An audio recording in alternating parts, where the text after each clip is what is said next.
జ్ఞాన హృదయం కలుగ చేయము, దినములు లెక్కింప నేర్పుము. మాయుష్కాలం ఎంతో అల్పం, కాలం గతించును. మాయుష్కాలం ఎంతో అల్పం, కాలం గతించును. కాలం గతించును.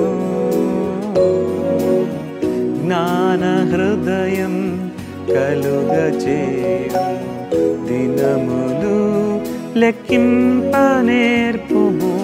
యాకోబు పత్రిక 1వ అధ్యాయం 5వ వచనంలో, మీలో ఎవనికైనాను జ్ఞానము కొద్దుగా ఉన్నడలా అతడు దేవుని అడగవలెను, అప్పుడది అతనికి అనుగ్రహింపబడును. ఆయన ఎవరిని గద్దింపక అందరికీ ధారాళంగా దయచేవాడు అని యాకోబు పత్రిక 1:5లో మనం చూస్తాం. జ్ఞానము చాలా ప్రాముఖ్యమైంది. కుటుంబాన్ని కట్టుకోవాలంటే జ్ఞానం కావాలి. భార్యకి జ్ఞానం కావాలి, భర్తకి జ్ఞానం కావాలి, పిల్లలకు కూడా జ్ఞానం కావాలి. మరి జ్ఞానం ఎక్కడ దొరుకుతుంది?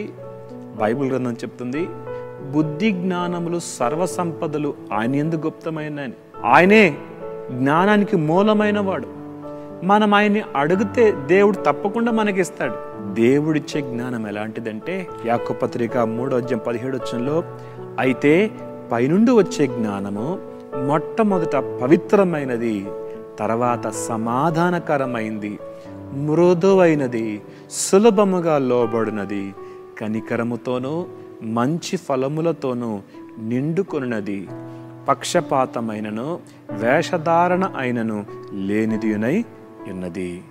ఈ జ్ఞానం కలిగి ఉంటే మన కుటుంబాలు ఎంత అద్భుతంగా ఉంటాయి. ప్రార్థన చేద్దాం. మహోన్నతుడా, బుద్ధి జ్ఞానములు సర్వసంపదలు నీ యందు గుప్తమైనవి. మాకు జ్ఞాన హృదయం దయచేయండి ప్రభా. సొలొమోనుకి జ్ఞానం ఇచ్చావు ప్రభా, మాకు జ్ఞానం ఇవ్వండి. విశ్వాసముతో నీ ఎదుట జ్ఞానాన్ని అడిగి పొందుకొంటకు సహాయం చేయండి. విత్తబడ్డ మాటలు మా హృదయం నీరుకట్టి ఫలింపించండి. ఈరోజు పుట్టినరోజు జరుపుకుంటున్న వారిని దీవించండి. వివాహ దినాలు జరుపుకుంటున్న వారిని ఆశీర్వదించండి. వారి దాంపత్య జీవితంలో నీ ప్రేమ సమాధానాన్ని కలిగి ఉంటకు సహాయం చేయండి. బిడ్డలకు మంచి భవిష్యత్తు ఇవ్వండి.